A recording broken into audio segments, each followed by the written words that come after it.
Your Eye on Annapolis daily news brief keeps you informed about what's happening in Annapolis, Anne Arundel County, and Maryland.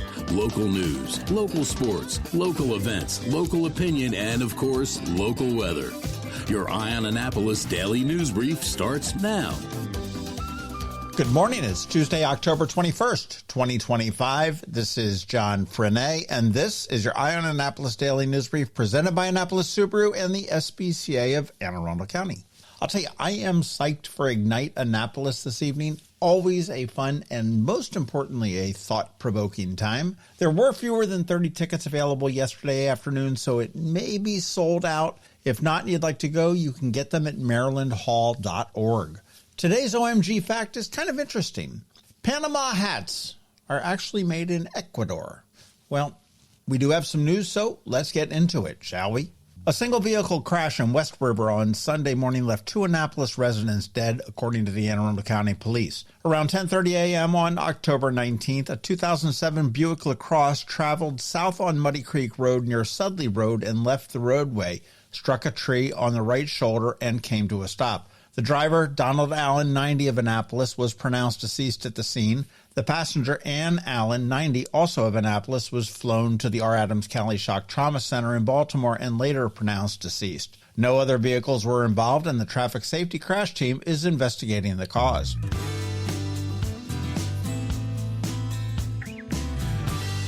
Maryland and Anne Arundel County are moving ahead with a $113.8 million plan to widen I-97 from Maryland 32 to US 50 to relieve one of the state's worst daily bottlenecks.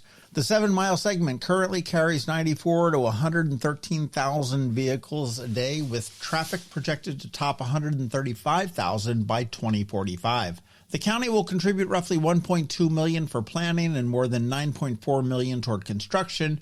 SHA does plan a design-build contract in 2027 and major construction in 2028. Now, an Annapolis City Council member, Alderman Rob Savage, Ward 7, has raised concerns saying that the project conflicts with climate and bay restoration goals, urging transit-first alternatives.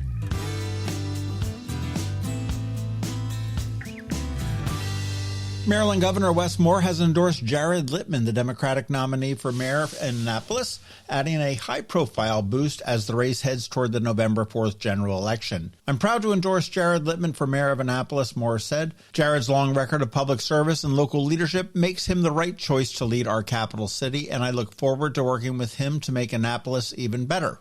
Littman, who won the September 16th primary with 67.1% of the vote, thanked the supporters and said, "The capital city is best served when our city government works hand in hand with state government, and I look forward to working with Governor Moore and other state leaders to improve the lives of all Annapolis residents."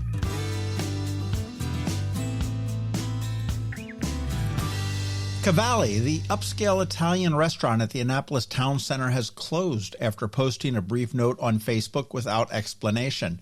The shutdown comes about 4 months after its June 2025 opening in the former Tuscan Prime space and follows the center's sale to Federal Realty Investment Trust. Calls to the restaurant and to the Annapolis Town Center were not returned. It's at least the third recent tenant change since the acquisition, joining Baltimore Coffee and Tea and Stardust Deluxe, who are both exiting the center later this month. It's unclear whether Cavalli's exit was voluntary or tied to the lease decision, but the new owner has signaled active tenant mix changes that could mean more churn before the dust settles. So check that directory before you park and order that appetizer.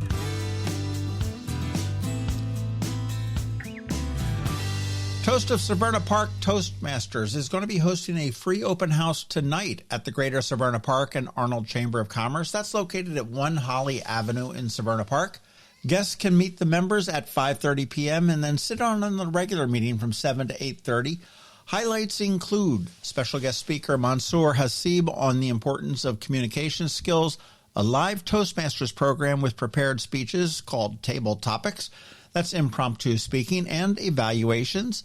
They're going to have a late potluck hors d'oeuvres and beverages. They'll be served, and the club meets the first and third Tuesdays with a hybrid option. Details are at severnapark.toastmastersclubs.org.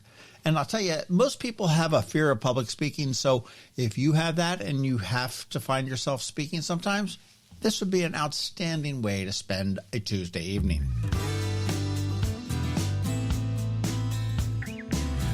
All right, and as we start to close, today is Ticket Tuesday, and today we have some Ram's Head tickets. I've got great seats for Tall, Tall Trees for a matinee show on Saturday. I have tickets to see the Secret Sisters on Monday and the Rains on the 29th. If you'd like a pair to any of those, get in touch with me and I may hook you up. And you want to make sure that you check out all of the amazing music that's coming up at ramsheadonstage.com.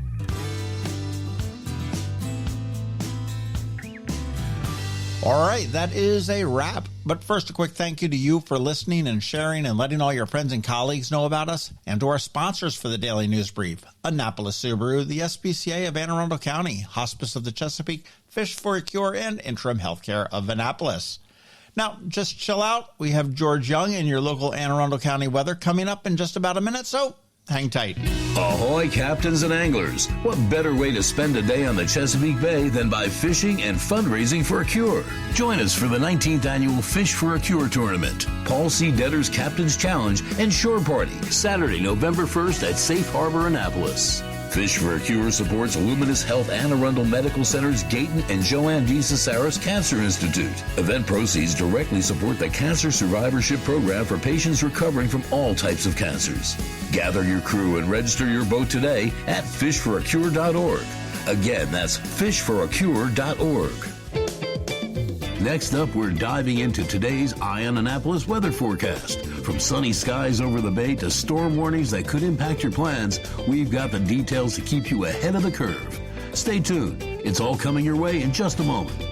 Hey everyone, this is George Young with the Eye on Annapolis Daily News Brief weather forecast for Tuesday, October 21st. Pretty nice day ahead today with some showers possible later tonight into the overnight hours before sunshine returns Wednesday through Sunday with cooler temperatures. Look for highs today in the low 70s or so with slightly breezy winds out of the south with a few showers likely in the area late tonight as a front moves through, bringing more breezy winds Wednesday with highs in the mid-60s to be followed by mostly sunny skies Thursday through Sunday with highs each day in the lower mid-60s along with AM lows each morning mostly in the low to mid-40s.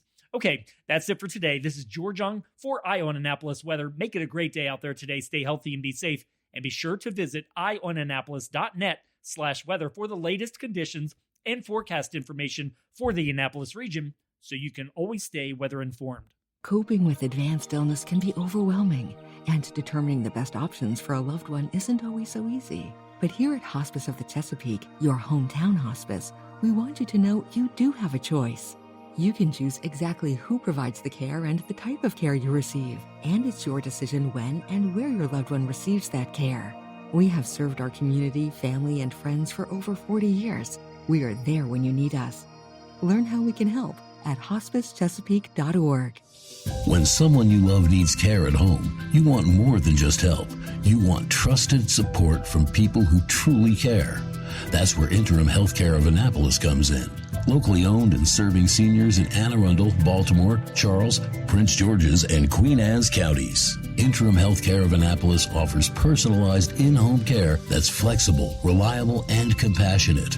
From Alzheimer's and dementia care to assistance with bathing, dressing, fall prevention, transportation to appointments, and even 24-hour care. Interim of Annapolis also offers respite care to give family caregivers a much-needed break. With Interim Healthcare of Annapolis, you get the backing of a trusted national network and the heart of a hometown provider. Call Art Dandridge at 443-808-1003 or visit interim.com/Annapolis to learn more. That's interim.com/Annapolis. Interim Healthcare of Annapolis. Personalized service at home, peace of mind, and always there when you need care. You've been listening to the Eye on Annapolis Daily News Brief. Tell your friends and colleagues, this is the podcast where you can keep up on the latest with what's going on in Annapolis and Anne Arundel County. And don't forget about our website, eyeonannapolis.net, where you can find even more information.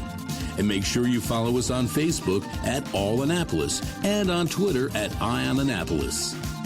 This Daily News Brief podcast comes to you every Monday through Friday at 6 a.m.